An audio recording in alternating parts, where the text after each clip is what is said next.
Rahm Emanuel is elbowing back into the national spotlight, taking on President Trump over the contentious issue of immigration.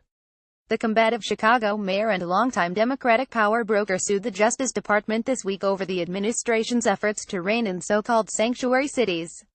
Since then, he has made the rounds on the TV circuit, both to bolster his case and needle the president on one of his most prominent domestic priorities. Chicago will not be blackmailed into changing our values, Emanuel said when announcing the suit. Confronting Trump may prove to be smart politics for Emanuel, whose approval rating tanked following the outcry over the fatal 2014 shooting of an unarmed teenager by Chicago police. The mayor has struggled to rebound since then, not least because of the city's struggles to curb a sky-high murder rate and manage a budget crisis, but few cities in the country are more liberal than Chicago, which voted against Trump by a whopping 53-point margin in November, and some experts say Emanuel's move to challenge the unpopular president could play to the advantage of the embattled mayor, who is up for re-election in 2019. The only two people more disliked in Chicago than Rahm are Illinois GOP Gov. Bruce Rauner and Donald Trump. Donald John Trump. Colbert questions Trump, what's tougher than fire and fury? Trump's D.C. hotel exceeds expectations, making him so far in 2017. Graham on North Korea, if we have to, well, go to war more by a long margin, wrote Eric Oliver, an expert in the politics of race at the University of Chicago. In an email to The Hill, Trump hasn't done anything to bring the violence rate down, he added, so he hasn't exactly won many supporters since taking office. The Trump-Emanuel feud is the type of metaphor media sparring match that both men appear to relish. And neither is pulling punches. Trump has long pointed to Chicago as a case study in what he considers lax law enforcement, vowing to reverse the trend from the White House with a tough-on-crime approach. In June, he announced a move to send federal officers to the city, citing the failure of local efforts to control the crime epidemic. And last month he accused Emanuel of being too soft in confronting the violence. What the hell is going on in Chicago? Trump said, during a speech in Youngstown, Ohio. Better tell that mayor to get tough, because it's not working what they're doing. The Chicago Sun-Times, citing anonymous White House sources, has reported that Trump singles out Chicago so frequently for criticism because he enjoys getting a rise out of Emanuel, a former chief of staff to President Barack Obama.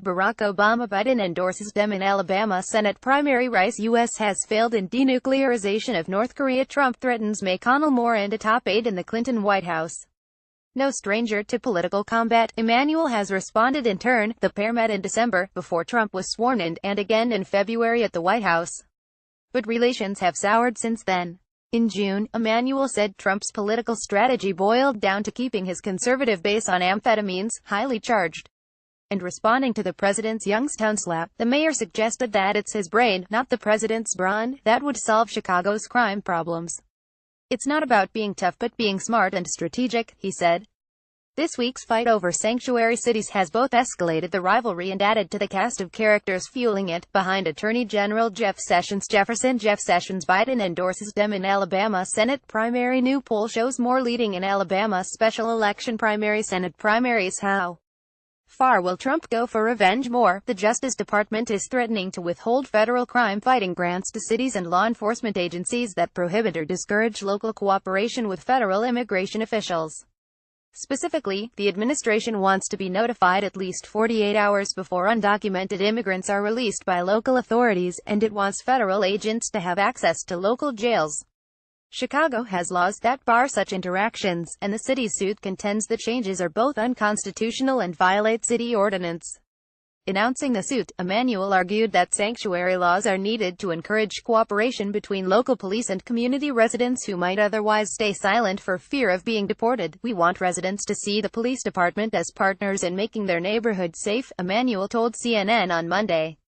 It's a false choice. And, I've said before, we will never be coerced on our values. Sessions wasted no time lashing back, accusing Emanuel of running a city that refuses to help its own residents, to a degree perhaps unsurpassed by any other jurisdiction. The political leadership of Chicago has chosen deliberately and intentionally to adopt a policy that obstructs this country's lawful immigration system, Sessions said in a statement Monday evening. Emanuel's prominent defense of undocumented immigrants marks something of a shift for the congressman turned mayor.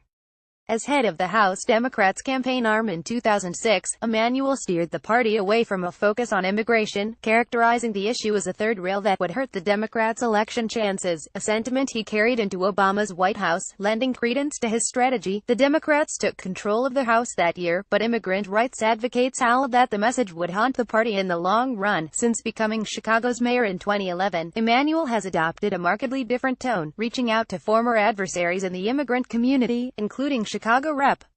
Luis Gutierrez D., who has since endorsed him, and adopting a number of reforms designed to benefit those in the country illegally. Among those efforts was the move to bar local authorities from enforcing federal immigration laws. Whether you cross the Atlantic, the Pacific or the Rio Grande, to make your way to Chicago, we welcome you here, Emanuel told CNN. That is the culture of this city. Oliver, of the University of Chicago, said Emanuel's audience is not only Hispanics, but the many other immigrants, many of them undocumented, who call Chicago home.